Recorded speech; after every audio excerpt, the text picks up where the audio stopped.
Good morning students. Now we are going to study about cell. First of all, what is cell? Cell क्या होता है? What is cell? Cell is structural and functional unit of life. Cell क्या होता है? Cell structural और functional unit of life होता है. Cell is structural and functional unit of life.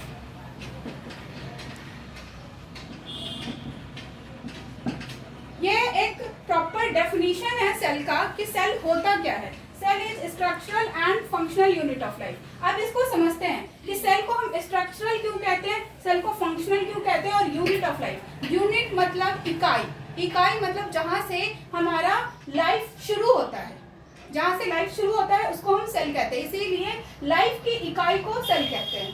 Cell को स्ट्रक्चरल और फंक्शनल ही क्यों कहते हैं? स्ट्रक्चरल इसलिए कहते हैं क्योंकि सेल से ही हर कुछ डिस्क्राइब होता है. सेल से बनता है हमारा टिश्यू.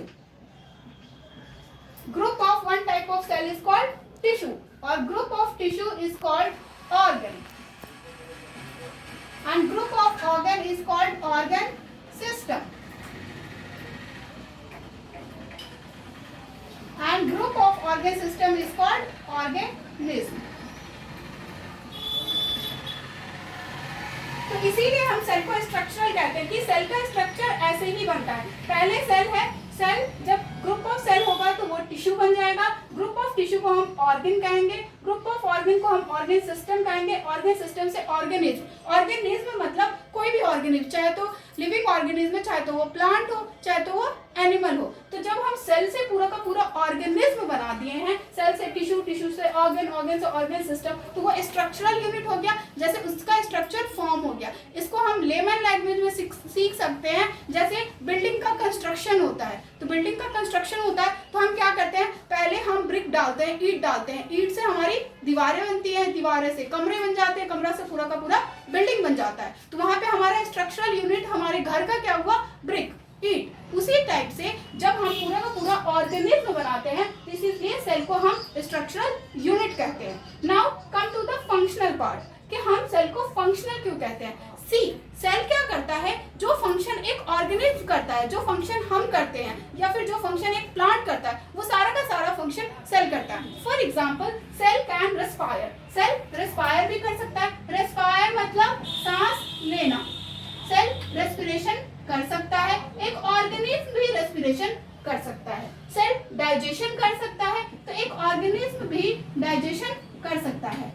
सेल रिप्रोडक्शन कर सकता है, तो एक ऑर्गेनिज्म भी रिप्रोडक्शन कर सकता है. तो जो काम सेल करता है वो काम एक ऑर्गेनिज्म करता है. इसीलिए सेल को हम फंक्शनल यूनिट बोलते हैं क्योंकि सेल का फंक्शन, इसीलिए हम सेल को फंक्शनल यूनिट बोले. तो अब हमारा इसका डेफिनेशन कंप्लीट हो गया कि सेल को हम स्ट्रक्चरल क्यों कहते हैं और सेल को हम फंक्शनल यूनिट क्यों कहते हैं. This is structural and functional unit of life. ये सेल का मतलब होता है. अब सेल क्या है, सेल को हम सेल के भी होते हैं, डिपेंड्स ऑन द सिचुएशन, किसके सिचुएशन में उसको डिस्क्राइब किया गया है.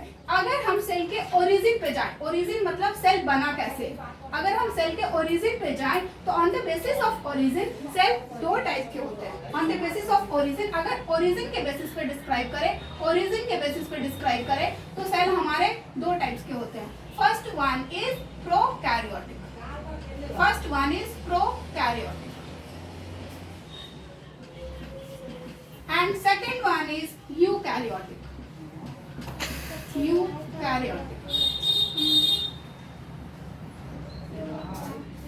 Second one is eukaryotic. Origin पे अगर हम करें तो सेल के ओरिजिन पे first one is prokaryotic and second one is eukaryotic. Origin मतलब क्या होता है कि सेल का उद्भव कैसे हुआ, सेल पैदा कैसे हुआ. अगर उस हिसाब से हम देखें तो हम उसे प्रोकैरियोटिक और यूकैरियोटिक कहते हैं. See, focus on the spelling of this word prokaryotic. Pro क्या है, दो वर्ड से बना है, pro और karyotic. Pro एक लैटिन वर्ड है, pro एक लैटिन वर्ड है, pro एक लैटिन वर्ड है, इसका मतलब होता है ओल्ड. pro एक लैटिन वर्ड है, इसका मतलब होता है ओल्ड. Karyotic, karyotic एक लैटिन वर्ड carrion से आया है, carrion. कैरियन से आया है, और कैरियन का मतलब होता है न्यूक्लियस। कैरियन का मतलब होता है न्यूक्लियस। अब आप जब सेल पढ़ रहे हो तो सेल का एक फंक्शनल यूनिट होता है जिसको हम न्यूक्लियस कहते हैं। हम वो लेटर ऑन डिस्कस करेंगे जब हम सेल का स्ट्रक्चर पढ़ेंगे और उसके अंदर में कौन कौन से सिस्टम है, क्या क्या है, तब मैं आपको अच्छे से न्यूक्लियस के बारे में बताऊंगी। अभी आप फिलहाल के लिए इतना ही जान लो कि कैरियन मतलब न्यूक्लियस होता है, और न्यूक्लियस सेल का एक बहुत ही इंपॉर्टेंट पार्ट होता है। मोस्ट ऑफ द स्टूडेंट आप में से बहुत सारे स्टूडेंट जानते होंगे कि क्या है nucleus, but later on we will discuss it later clearly. तो मतलब होती तो एक लैटिन वर्ड है जिसका मतलब होता है ओल्ड। कैरियोटिक एक वर्ड लैटिन वर्ड कैरियन से आया, उस कैरियन का मतलब ओके। तो प्रोकैरियोटिक, अब हम यहाँ से प्रोकैरियोटिक को कैसे डिफाइन कर सकेंगे? हम प्रोकैरियोटिक को यहाँ से डिफाइन कर सकेंगे type of cell which have old nucleus. Type of cell which have old nucleus is called prokaryotic cell. Type of cell which have old nucleus is called prokaryotic cell. लेकिन अगर आप इसको थोड़ा सा और अच्छा से बनाना चाहोगे तो आप डेफिनेशन में लिखोगे कि you prokaryotic cells does not have membrane bound organelles. देखो prokaryotic cells मैं लिख देती हूँ पहले, फिर मैं इसे एक्सप्लेन करती हूँ। prokaryotic cells does not have membrane bound organelles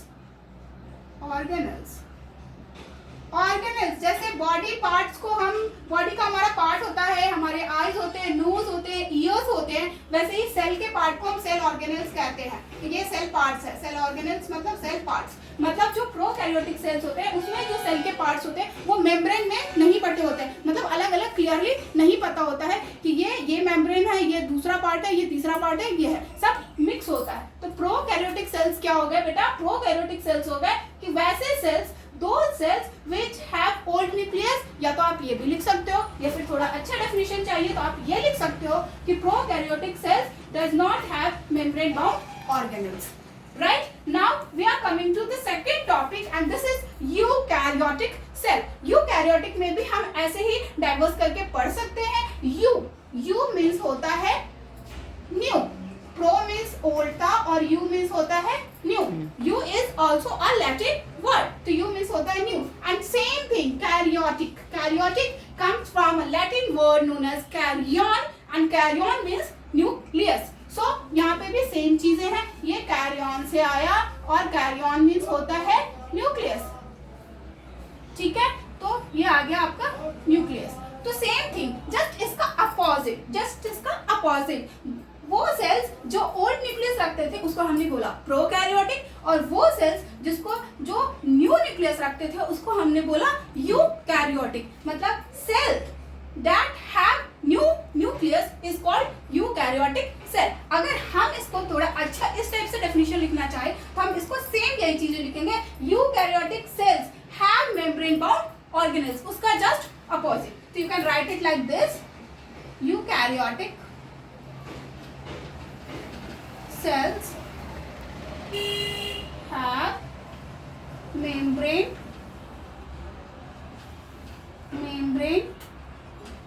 bound cell organelles. Right?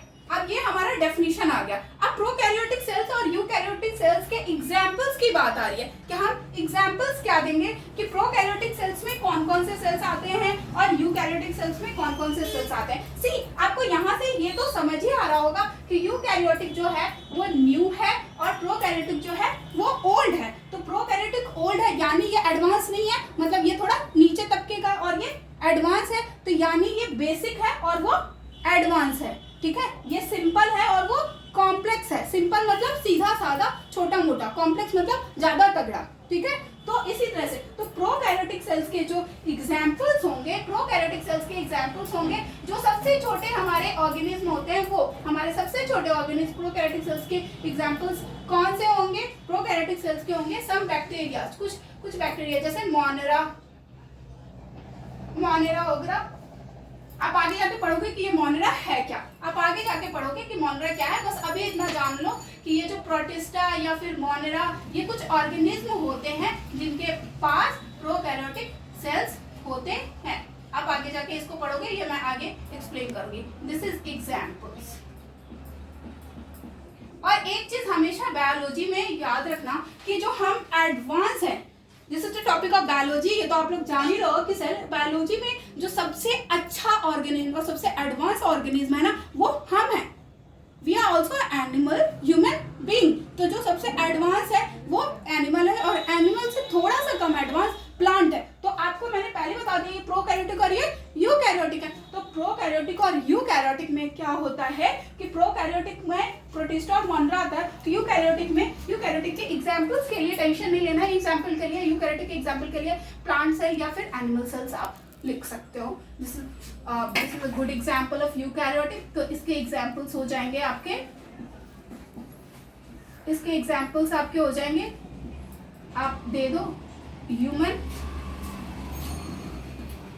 Body cell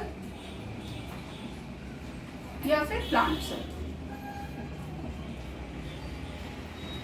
right, अभी तक तो हमने ये सेल के बारे में पढ़ा कि सेल था क्या, सेल को ओरिजिन के हिसाब से कैसे इसको समझते हैं और क्या क्या कहते हैं। तो ये सेल्स था। अब सेल्स ना बहुत सारे टाइप के होते हैं। अब आगे हम पढ़ेंगे कि प्लांट सेल क्या होता है, एनिमल सेल क्या होता है, सब अलग अलग टाइप के पढ़ते हैं। बट सेल के बारे में एक चीज और ये बात है कि सेल अगर हम पढ़ रहे हैं तो उसके बारे में ये तो जाने कि सेल का शेप क्या होता है, सेल का साइज क्या होता है, उसका फंक्शन क्या होता है, ये सारी चीजें जानते हैं। तो सेल का जो शेप होता है, देखो सेल का पर्टिकुलर ऐसा कोई शेप नहीं होता है। कोई भी आज तक साइंटिस्ट ये नहीं बता पाए हैं कि क्या सेल का शेप होता है। सेल का जो शेप होता है और जो सेल का साइज होता है वो डिपेंड करता है कि वो सेल कहाँ का है और उसको क्या फंक्शन परफॉर्म करना है।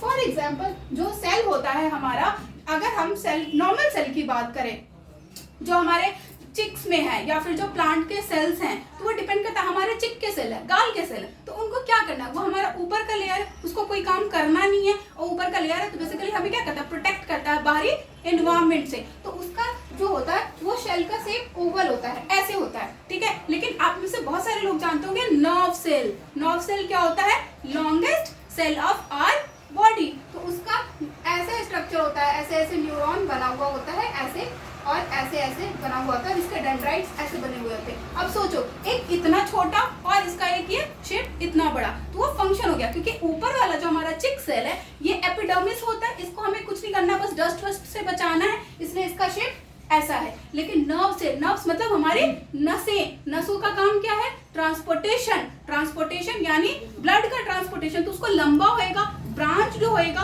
तभी वो आगे ट्रांसपोर्टेशन कर पाएगा, इसीलिए ये अपने फंक्शन के हिसाब से ऐसा बन गया है। अगर हम प्लांट सेल की बात करें, हम ग्रीन नहीं होते, वी आर एनिमल्स। हम एनिमल्स है, डॉग कैट सब एनिमल है, वी आर एनिमल्स, तो हम ग्रीन नहीं होते। बट प्लांट क्या होता है, वो ग्रीन होता है। तो प्लांट किस लिए ग्रीन होता है, आप बोलोगे मैम क्लोरोफिल के कारण। तो क्लोरोफिल कहाँ होता है, सेल में होता है। सेल में सेल का एक पार्ट होता है क्लोरोप्लास्ट, तो क्लोरोप्लास्ट में ही क्या होता है, क्लोरोफिल होता है, तो उसी के कारण ग्रीन होता है। तो क्लोरोप्लास्ट का शेप अलग हो जाता है, और हमारे अंदर तो क्लोरोप्लास्ट है नहीं, तो हमारे अंदर ग्रीनरी है नहीं, तो इसका मतलब क्या, शेप साइज सब डिफर करता है। तो अगर ऐसा बोला जाए तो आप बोलोगे cell does not have a fixed shape and size, it depends on the position and function of the cell. तो सेल के शेप के और साइज के बारे में अगर हम बात करें तो हम क्या लिखेंगे कि सेल का कोई भी शेप साइज फिक्स्ड नहीं होता। Cell does not have fixed shape and size। Cell के पास कोई भी फिक्स्ड शेप एंड साइज नहीं होता है, और ये डिपेंड करता है कि इसका पोजीशन और फंक्शन कहाँ है। तो हम इसको सेकंड पॉइंट में लिखेंगे, it depends on position and function of cell. चल रहा बच्चा लिख लेगा।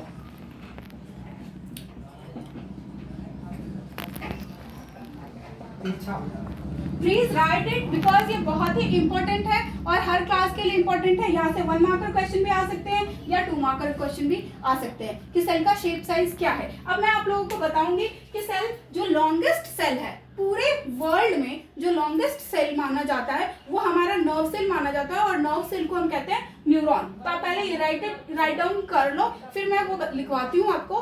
तो उसको जो लॉन्गेस्ट, देखना ध्यान से सुनना, लॉन्गेस्ट एंड लार्जेस्ट, लॉन्गेस्ट मतलब लंबा एंड लार्जेस्ट मतलब बड़ा, both are different thing.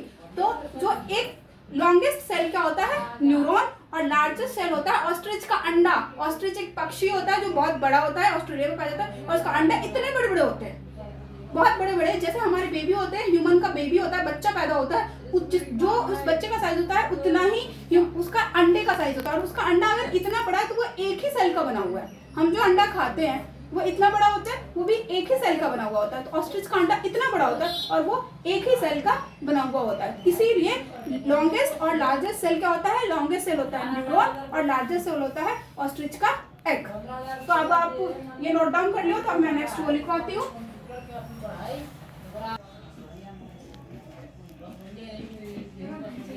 Longest cell is neuron, इसको नर्व सेल भी कहते हैं। And largest cell is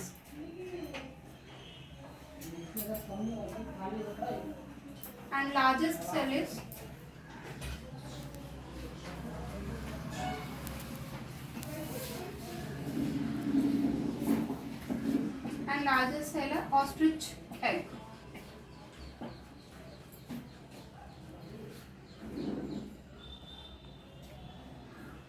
और लार्जेस्ट सेल्स हैं। अब हम इसके बारे में पढ़ेंगे कि इंटरनल स्ट्रक्चर सेल का कैसा होता है, उसमें क्या क्या होते हैं, और हर स्ट्रक्चर के, हर ऑर्गेनल्स के फंक्शंस क्या होते हैं। तो ये प्रोकैरियोटिक, यूकैरियोटिक सेल्स हो गए। प्रोकैरियोटिक सेल्स में मैंने पहले बताया था मेम्ब्रेन बाउंड स्ट्रक्चर नहीं होते हैं। यूकैरियोटिक सेल्स में मेम्ब्रेन बाउंड स्ट्रक्चर्स होते हैं, और बहुत सारे स्ट्रक्चर्स के बारे में अभी हम पढ़ेंगे, जो नेक्स्ट क्लास में मैं पढ़ाऊंगी उसके इंटरनल स्ट्रक्चर्स के बारे में। ओके, अगर समझ आया तो बताना, क्या समझ नहीं आया, डाउट क्लासेस भी हैं, डाउट भी पूछ सकते हो आप नेक्स्ट क्लास में।